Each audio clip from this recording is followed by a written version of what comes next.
This video is a supplemental lecture that expands upon material covered in the video entitled Stoic Indifference, Harm, and Confronting Death, and you can find a link to that lecture in the description section below. The question we will address here is the following: what does it mean to be free? At first glance, we might think that the free person is someone without restrictions, someone who faces no limitations. The free person can do what she wants, when she wants, without having to face onerous and oppressive obstacles. However, if we think that this is what constitutes freedom, and if we also think that Stoicism accurately describes how we should live, then some problems seem to immediately arise. This is because the philosophy of Stoicism, as outlined by Epictetus and others, places onerous burdens upon us. Instead of striving after desired goals or seeking to satisfy our immediate desires, Stoicism instructs us to detach ourselves from all of these things. It teaches us to acknowledge the limitations of human life, to recognize the narrow sphere of life that is actually within our control, and consequently, place limitations on ourselves through a discipline of self-restraint. And this hardly seems consistent with our image of the free person who is unconstrained and obedient to nothing except their immediate desires. Given this, we might ask, is there any room for freedom in the Stoic philosophy? Isn't freedom a fundamental aspect of human flourishing? And if Stoicism is incompatible with freedom, then is this a manner of living that we should really try to adopt? Yet, despite what we might initially think, Stoics like Epictetus thought personal freedom was supremely important. However, for the Stoic, it is crucial to understand what constitutes true freedom. True freedom does not involve simply giving in to our immediate desires, fulfilling our animal appetites, or living without any kind of order and restraint. Instead, for the Stoics, we achieve freedom by liberating ourselves from the desires we have for things that are beyond our power. Real freedom does not come from pursuing external goods like property, wealth, power, reputation, and honor without any external interference. In fact, once we understand freedom correctly, we will understand why it makes no sense to want these things in the first place. Rather, true freedom comes through liberating oneself from these desires completely. The person who has achieved genuine Stoic freedom is in control of their desires instead of being controlled by their desires. True freedom arises through eradicating our desire for external goods and training ourselves to accept what we cannot control. As such, freedom, discipline, and self-restraint, far from being contradictory, are actually concepts that walk hand in hand with one another. In this video, we will examine the Stoic conception of freedom by focusing on Book 4, Chapter 1 of Epictetus's Discourses.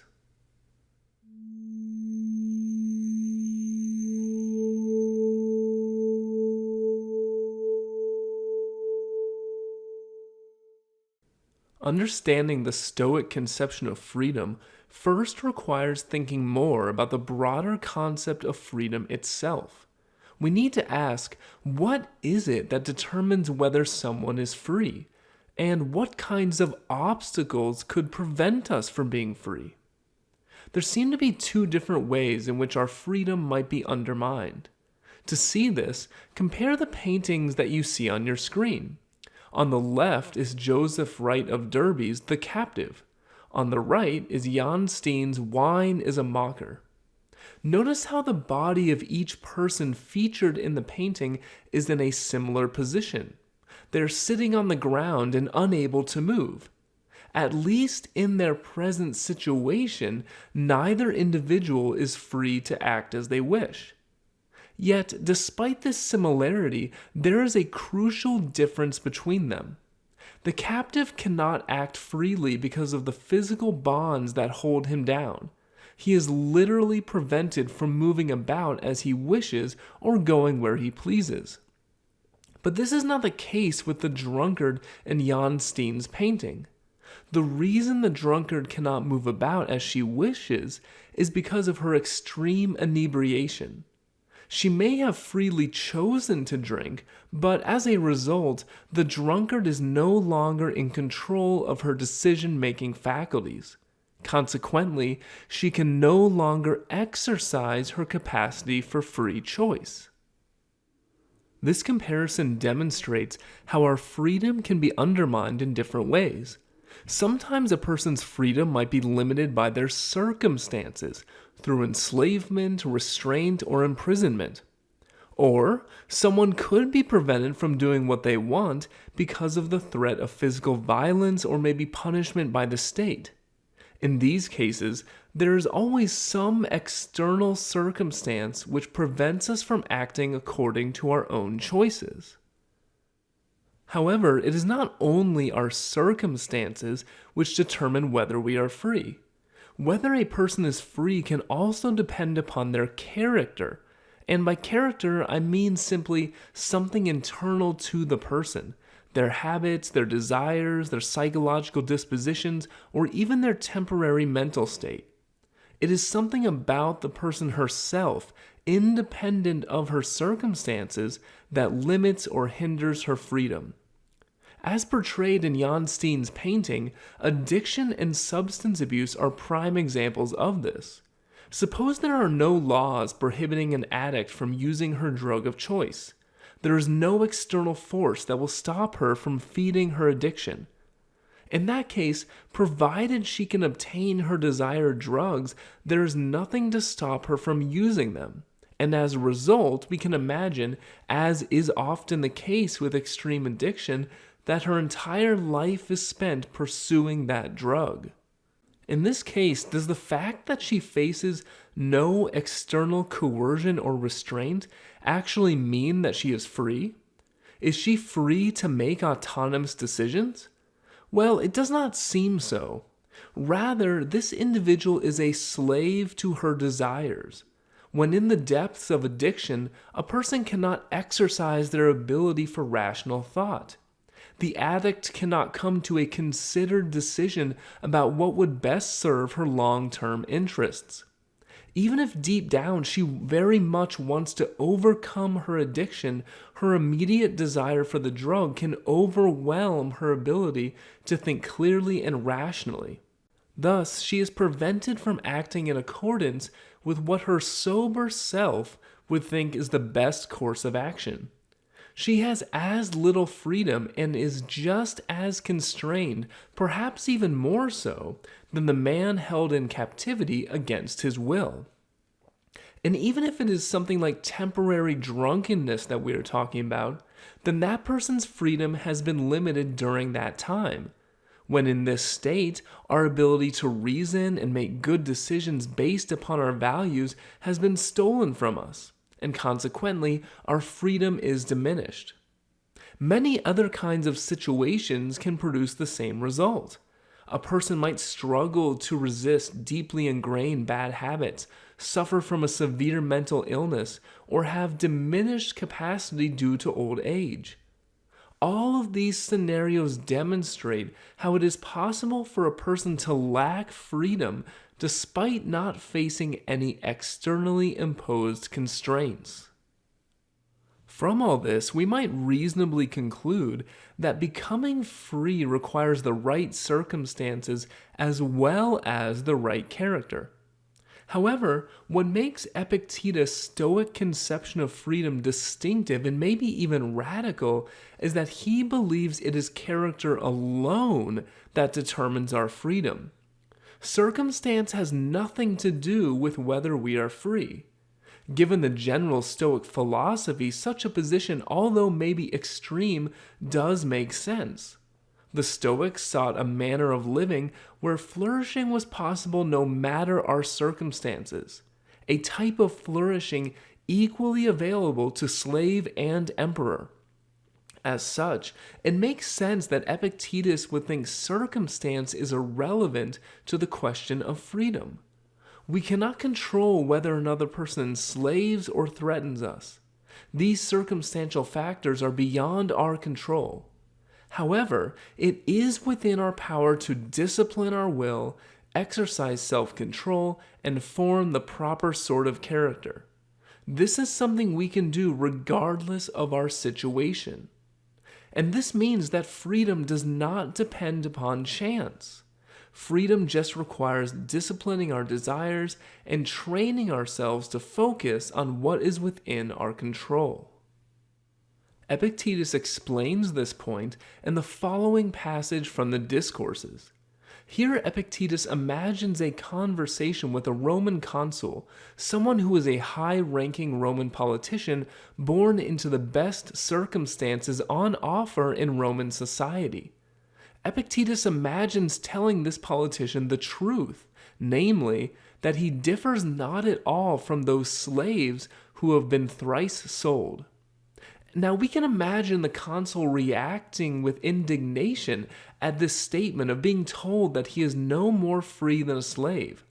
After all, how is that possible given the consul's background of wealth, power, and privilege?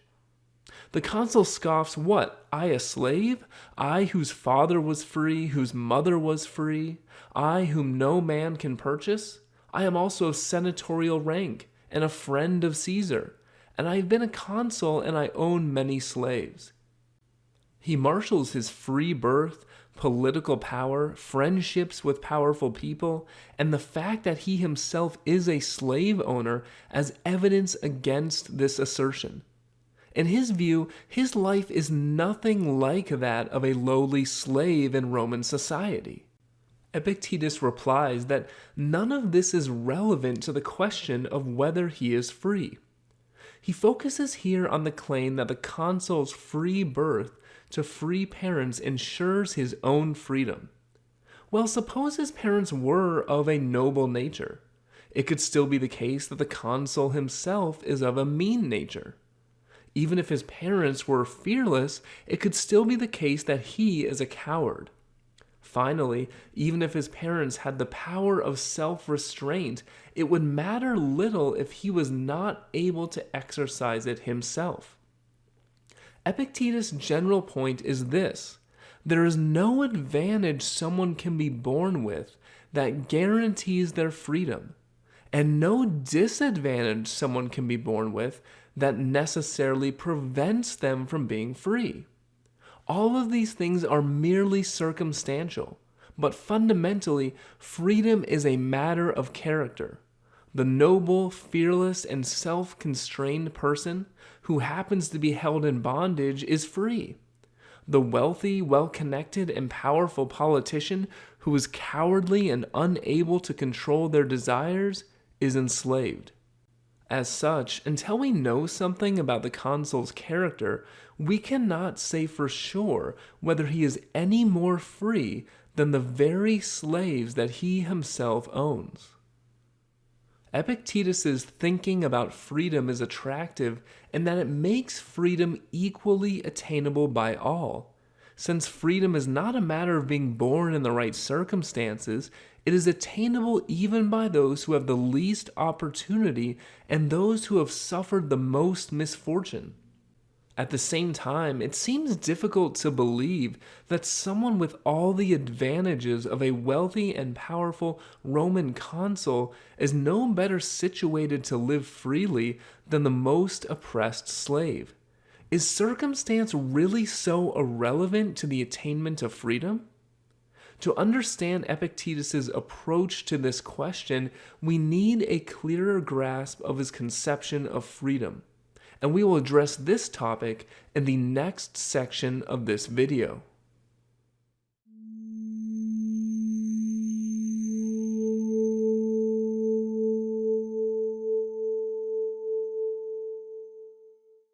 Epictetus uses his distinctively Stoic conception of freedom, which emphasizes the importance of character over circumstance, to argue that we should not desire external goods. And I will refer to this argument as the argument from freedom. For the rest of this video, I will focus exclusively on the first premise of the argument, In the second part of this lecture, which will be recorded as its own video, I will cover premises 2, 3, and 4, and you can find a link to that video in the description section below. However, before delving into the details of the argument, we should first examine the conclusions that this argument purports to establish. First, the argument from freedom draws a conclusion about what is required to live a free life. Specifically, Epictetus argues that we cannot live freely if we desire external goods. There is something about the desire for external goods like wealth, health, power, honor, and pleasure which necessarily undermines our freedom. Second, the argument from freedom also draws a conclusion about the attitude we should take toward external goods. Because the desire for external goods undermines our freedom, and because freedom is a great good, perhaps even the greatest good, Epictetus believes we should eradicate our desire for external goods. This conclusion is, of course, entirely consistent with the broader Stoic ideal of training ourselves to focus only on what is within our power. Let's examine premise 1. This premise makes a claim about what it means to live freely, and it is expressed in the following passage from the Discourses. He is free who lives as he wishes to live, who is neither subject to compulsion, nor to hindrance, nor to force, whose movements to action are not impeded, whose desires attain their purpose, and who does not fall into that which he would avoid. In this passage, Epictetus connects freedom and desire. The free person can act how he wants, live how he wishes, and fulfill his desires. I will refer to this as the Stoic principle of freedom. This principle states that some person lives freely if and only if one lives as one desires and does not suffer one's aversions. The free person is able to attain what he wants and does not suffer through what he wishes to avoid. This means that living freely is a matter of satisfying our desires. Or, to speak more accurately, living freely requires having the kinds of desires that it is possible to satisfy. When our desires are satisfied, we achieve freedom. When our desires are frustrated, we end up enslaved. In fact, we suffer a kind of self-enslavement. The Stoic principle of freedom, then, constitutes the first premise of the argument from freedom. Furthermore, Epictetus believes there is an important connection between being a person of noble moral character and having the ability to satisfy one's desires. Who, asks Epictetus, chooses to live deceived, liable to mistake, unjust, unrestrained, discontented, mean? No man wishes to live this way. Not one, then, of the bad lives as he wishes, nor is he then free. Because nobody wishes to live a morally corrupt life or a life of self-delusion and ignorance, only those who are good live as they wish. Moreover, nobody wishes to live a life afflicted by emotions like sorrow, fear, envy, pity, and frustration. However, those with bad character are never free from these emotions. Consequently, we do not find any bad man free. We can now begin to see the character of the free person. The free person seeks the truth so that she need not live in fear of having her beliefs dismantled by contrary evidence. The free person is virtuous and just so that she need not live in fear of negative repercussions. And most importantly, the free person can control and restrain her desires such that she does not fear losing what she has, nor does she live in envy of those who have more. Furthermore, this capacity for self-control and self-discipline ensures that the objects of her desire are realistic. The free person only desires what can be reliably attained. This prevents her from experiencing the disappointment of unfulfilled desire or the indignity of suffering her aversions. It is clear from this passage that Epictetus believes that freedom is the reward for having a certain type of character, namely, for having a Stoic character. However, the connection between having a Stoic character and being able to fulfill one's desires may not be quite as tight as Epictetus seems to believe. Consider the previous example of the addict. This individual is not free even if she faces no external constraint, precisely because she has failed to regulate her desires. She does not control her desires control her. Yet now it seems that Epictetus' conception of freedom would actually imply that the drug addict could, in the right circumstances, be entirely free. Provided she can obtain the drug, and provided no external force stops her from using it, then can't she achieve complete freedom by giving in to her addiction? In such a scenario, isn't she getting precisely what she wants? Aren't all her desires satisfied? And if so, doesn't that mean she lives freely according to Stoic principles? In response to this objection, we need to think more carefully about what it really means to have a life in which we can live as we wish. When Epictetus tells us that freedom is a matter of satisfying our desires, he is not saying that we are free if we can just get what we want one time, or provided we can sometimes get what we want. Rather, he is telling us to strive to live the kind of life where we know we will be able to satisfy our desires and live as we wish. A life where satisfying our desires is within our control and is not left up to chance. This is why it is really more accurate to say that Epictetus recommends cultivating the kinds of desires and wishes that it is within our power to satisfy, rather than saying that freedom comes from just getting what we want. Our natural and immediate desires very often attach us to things dependent upon chance and not within our power. Consequently, true freedom comes from restraining our desires so that we only want what we have the power to attain. Instead of desiring wealth, power, honor, and praise, we should discipline our will to accept our lot in life and let go of what is beyond our power. It is this alone which we can be confident in our ability to attain. It is in this pursuit alone that we can be assured of not facing disappointment. And consequently, it is through this alone that we become free. On the other hand, if we desire what depends on chance and cannot be reliably attained, then the inevitable result will be discontent, sorrow, fear, and envy. This is not only an undesirable way of living, but also shows that the individual in question has not developed the character of a free person. Now let's return to the case of the drug addict. The present objection is that because Epictetus connects freedom and desire, the Stoic definition of freedom would imply that the addict is free. However, we need to ask whether it is really realistic to think that the addict could actually get what she desires. Does the addict have the kinds of wishes and desires that can be reliably fulfilled? The kinds of desires that are not dependent upon chance? And the clear answer to these questions seems to be no. The drug itself is something external, and the means for procuring it, namely money, is an external good as well. Epictetus, of course, holds that all external goods are subject to chance, but these seem to be particularly dependent on chance.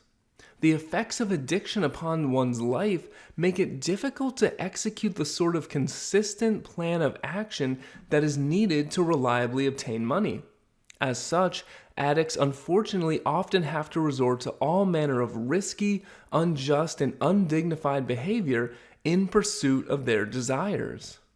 Furthermore, it is the nature of addiction that it becomes more difficult for a person to get what she wants over time.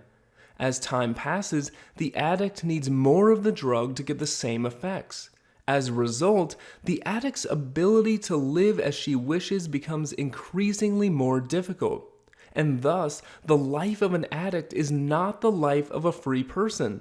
Rather, it is the life of someone enslaved to their own desires.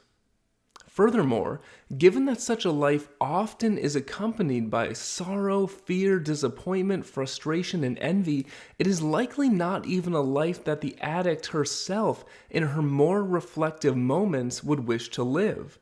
If only it were so easy, the addict would almost certainly want to eradicate her desire for the drug. Given all of this, it seems clear that the addict almost certainly does not live a life of Stoic freedom.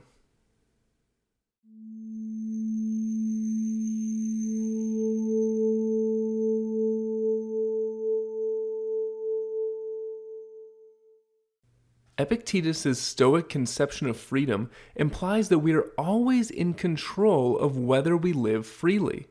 Since what we desire is within our power, and since freedom is a matter of having the ability to satisfy our desires, nothing can prevent us from having free lives.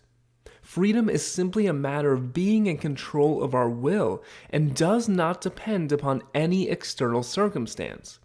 Still, aren't there situations where our will is coerced by some external force? Epictetus considers the following scenario. Epictetus asks, "Can a man force you to desire to move toward that which you do not choose?" And his imagined interlocutor responds that he can, for when he threatens me with death or bonds, he compels me to desire to move toward it. So imagine a situation like the following. Someone demands at gunpoint that you give him your wallet and threatens you with death if you refuse. You do not want to give up your wallet, but what choice do you have?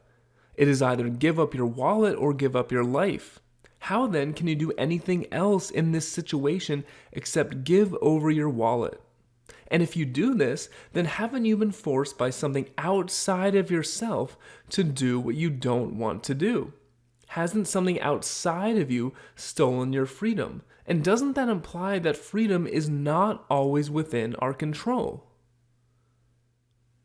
In this case, it seems that we have clearly been forced to do what we do not want to do by something outside of ourselves. But in response, Epictetus challenges us to reconsider the assumptions that underlie this common view of the situation. Epictetus asks, "If then you despise death and bonds, do you still pay any regard to him?" No. Is then the despising of death an act of your own, or is it not yours? It is my act. What makes us think that giving up our wallet is the only choice? Well, it is the assumption that we cannot possibly accept the outcome of death, the assumption that we must despise death. But if we did not despise death, then the attacker's threat would be irrelevant. However, notice that our attacker did not force us to despise death. In fact, the attitude we take toward death is one of the mental actions that falls under our control. It is only because of our attachment to life and fear of death that the threat that the attacker is making has any salience. If we did not adopt such an attitude, then the attacker would have no leverage over us. The threat of lethal force would no longer be compelling. Thus, if the attacker does successfully cause us to do something against our will, it is only because we permitted it to happen. Consequently, our freedom remains within our control. Furthermore, we could say the same thing about the option of giving up our wallet. The only reason there is the possibility of being forced to do what we do not want is because we want and desire to retain our wallet. But of course, that desire itself represents an attachment to an external good, and it is a desire we need not have, a desire that we choose to let ourselves have. We could foil the attacker's plot simply by letting go of our attachment to the wallet and ceasing to care if it is taken. So the common theme here is this: It is only possible for another to coerce or constrain us against our will if we let ourselves become attached to external goods. What about more stringent types of coercion? What if someone doesn't just threaten me, but literally prevents me from moving how I want? To use Epictetus' example, what if I have attempted to walk and another should hinder me? Perhaps now our freedom has been limited because, unlike when someone merely threatens us, we are literally physically constrained from acting upon our desires. Epictetus once again responds that the only reason this appears to limit our freedom is because of our initial desire to perform some particular action. For example, the desire to walk to a certain location. Epictetus says, "Who told you that walking is your act free from hindrance?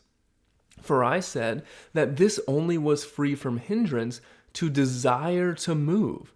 But where there is need of body and its cooperation, you have long ago heard that nothing is your own." It is true that we cannot always be in control of how we move our body. Another person can restrain us from moving our body how we want. But this ability to move our body only has any meaning for us because we already desire to move our body in a specific way. If we did not have this desire, then it would not matter to us if someone restrained us. Again, another can only coerce, constrain, or compel us against our will if we will something that is not within our control. We should again remind ourselves that Epictetus is coming at this question from the perspective of a former slave. He certainly does not deny that others can hold us in bondage and prevent our freedom of movement. What he does deny, however, is that this is necessarily a limitation on our freedom. Provided we limit our desires to that which we can control, the actions of another to hinder our movement or restrain us in bondage or keep us in slavery will never prevent us from satisfying our desires, as long as we desire the right kinds of things.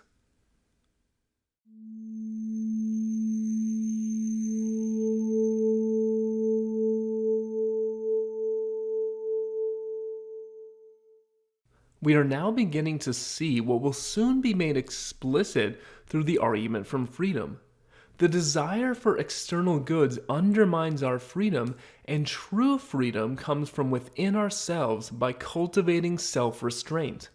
However, the idea that freedom comes from within us relies on a certain conception of what we are.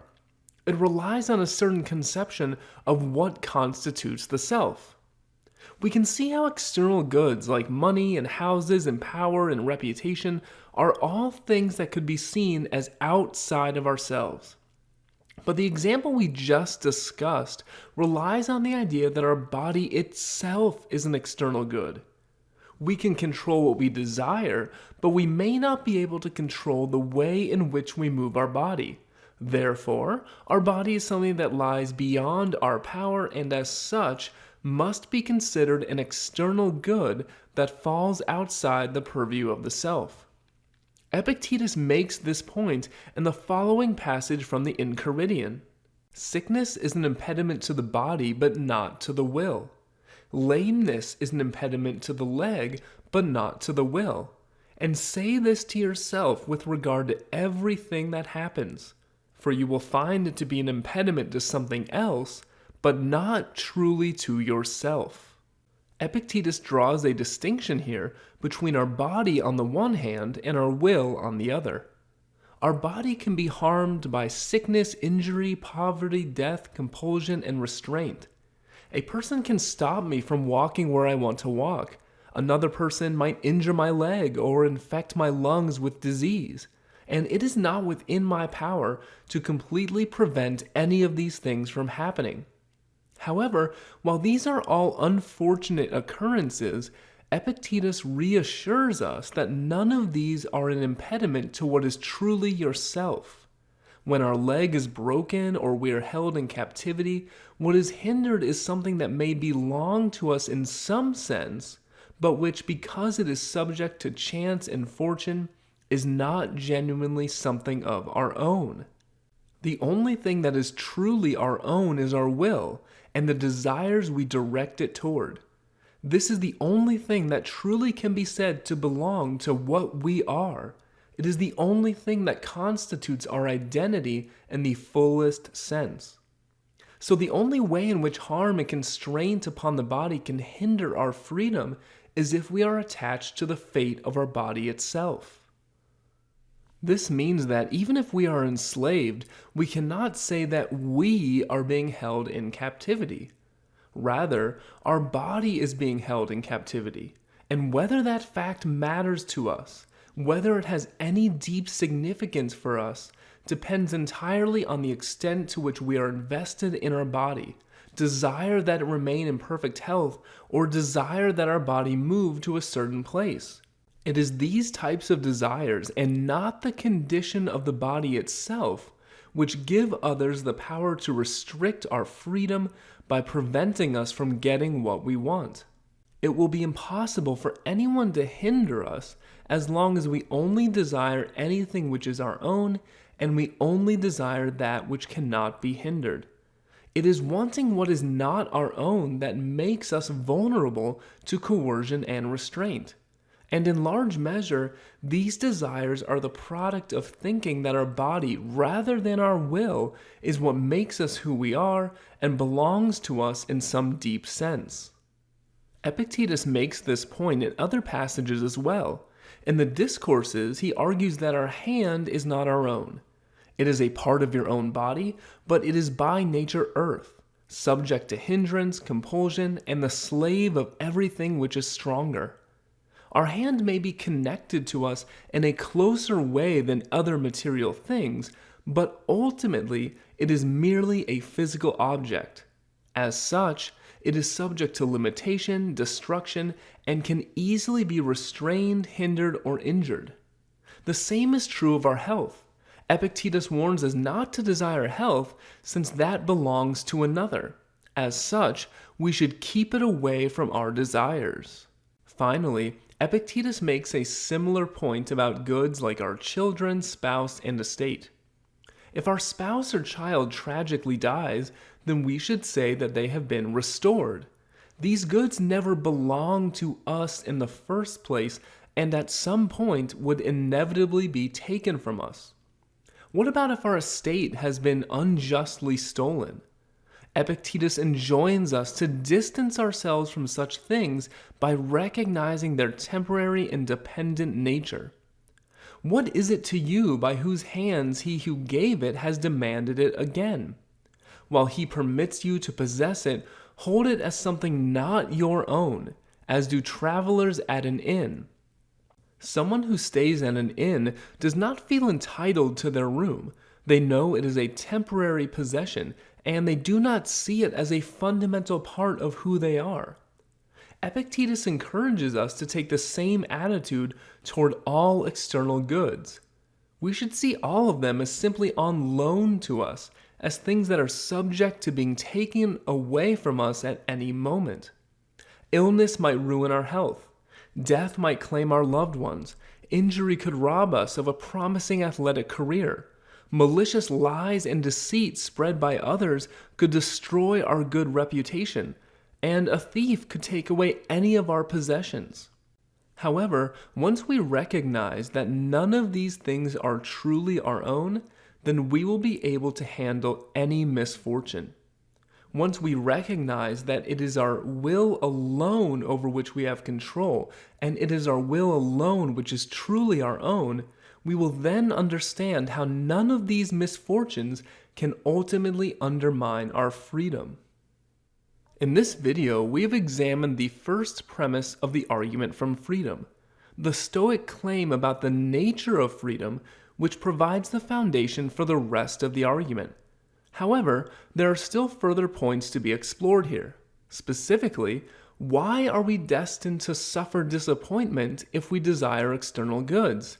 And even if that is the case, why think that Stoic freedom is such an important thing?